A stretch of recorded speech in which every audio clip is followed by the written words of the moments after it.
Hello मेरे दोस्तों, कैसे हैं आप लोग। मेरी उम्मीद और मेरा विश्वास आपके साथ है सब कुछ अच्छा और बेहतर होगा। सब लोग पूछते हैं सिंगापुर में इतना महंगा होने के बाद फॉरेनर्स जो हैं होटल इंडस्ट्री में जो काम करते हैं वो पैसा कैसे बचा लेते हैं। जैसे कि मैं एक एग्जांपल हूँ, मैं होटल इंडस्ट्री में काम करता हूँ। इतना महंगा होने के बाद तो पैसा कैसे बच सकता है तो और कैसा मेरा बच जाता है। तो देखो, होटल इंडस्ट्री का जो फ़ायदा होता है ना वो भी बताऊंगा और जो नुकसान है वो भी बताऊंगा।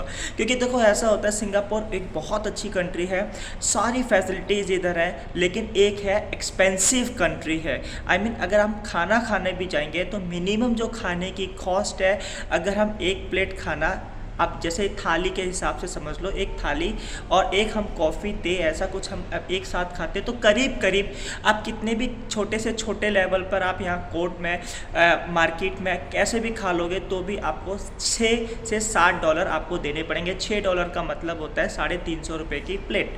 तो अगर एक बंदा, एक कम से कम बता रहा, अगर रेस्टोरेंट वगैरह में जाओगे तो 10 से 12 डॉलर एक पर्सन की एक थाली के हिसाब से, और लिमिट तो कोई है ही नहीं, तो 80 डॉलर की भी है। लेकिन एक फॉरेनर्स के लिए इतनी महंगी कंट्री होने के हिसाब से कैसे बच जाते हैं पैसे एज आ होटलियर्स की बात कर रहा हूँ। अच्छा एक्सपीरियंस है। देखो, होटल में जब आप काम करते हो ना तो सबसे पहले, और हाँ, आप मेरे चैनल पर पहली बार आए हो, पहली बार देख रहे हो, पहली बार अगर गलती से देख लिया ये चैनल तो शायद शेयर सब्सक्राइब।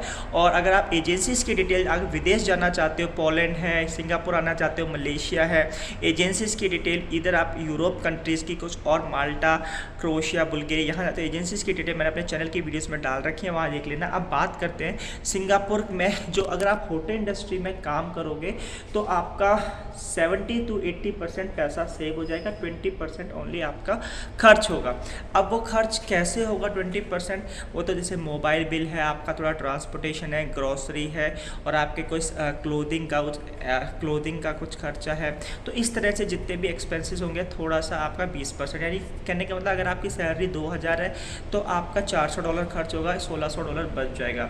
अब होटल इंडस्ट्री में क्यों बच जाता है कि होटल इंडस्ट्री एक ऐसी इंडस्ट्री जहाँ पर एकोमोडेशन और फूड जो है फ्री दिया जाता है। मीन्स मोस्टली अगर आप होटल इंडस्ट्री में काम कर रहे हो तो खाना तो फ्री होगा ही होगा, ये तो नॉर्मल सी बात है।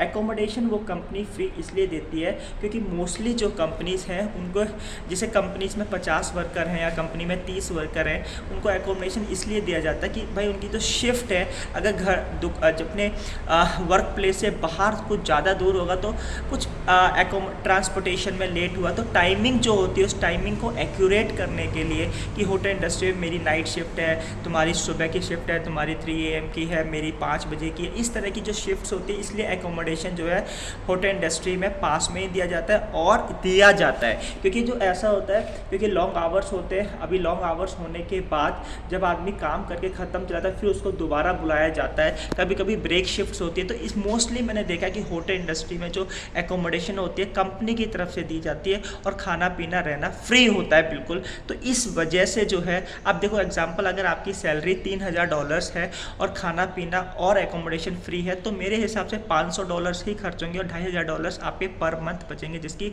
इंडिया की कॉस्ट आप लगा के देख लो 1.5 लाख रुपए के आसपास बनती है। तो ये है मेरा एक्सपीरियंस। मीन्स जो मेरे साथ होता है कि मेरी जो शिफ्ट्स होती है मोस्टली नाइट शिफ्ट्स होती हैं। अब मैं जा रहा हूँ, मेरी घर यहीं से घर के पास ही मेरा जहाँ पर जो मैं काम करता हूँ वर्क प्लेस वहाँ पर है, तो 5 मिनट की वॉकिंग डिस्टेंस पर है। और एकोमोडेशन कंपनी ने इसीलिए दिया कि कभी कभी मुझे, अब जैसे पब्लिक हॉलीडेज़ पर मुझे काम करना पड़ता है, आज है लेबर डे तो भी मुझे काम करने जाना पड़ेगा। तो भाई देखो, ये होटल इंडस्ट्री में थोड़ा जो पैसों की सेविंग्स की जो परसेंटेज है वो ज़्यादा है, लेकिन काम करने की परसेंटेज वो भी ज़्यादा है, ऐसा है। अब पब्लिक हॉलीडेज़ में आप मोस्टली बहुत भीड़ होता है तो आपको जाना पड़ेगा ही पड़ेगा। लेकिन अगर आप और किसी इंडस्ट्री में काम करते हो तो भाई जैसे वेयर हाउस है, कंस्ट्रक्शंस है, किसी भी इंडस्ट्री में काम कर रहे हो भाई, वहाँ पर छुट्टी होगी क्योंकि कंपनीज में छुट्टी होती है। लेकिन खाने की छुट्टी कौन करता है? खाने की छुट्टी तो भाई जब कंपनी, यहाँ के लोग छुट्टी होती है तो वहाँ खाना खाने जाते हैं। तो खाने के जो, अगर होटल इंडस्ट्री में काम करोगे तो भाई आपको ये थोड़ा सा ज़्यादा है, तो पैसा थोड़ा बच जाता है, काम थोड़ा ज़्यादा है, और फैसिलिटी जो महंगाई है सिंगापुर में रहने की और खाने की वो फ्री हो जाती है। तो इसलिए जो बचत का रेशियो है वो हमारा ज़्यादा हो जाता है। आई होप सो वीडियो अच्छी लगेगी। वीडियो अच्छी लगी like and subscribe. Thank you for watching this video.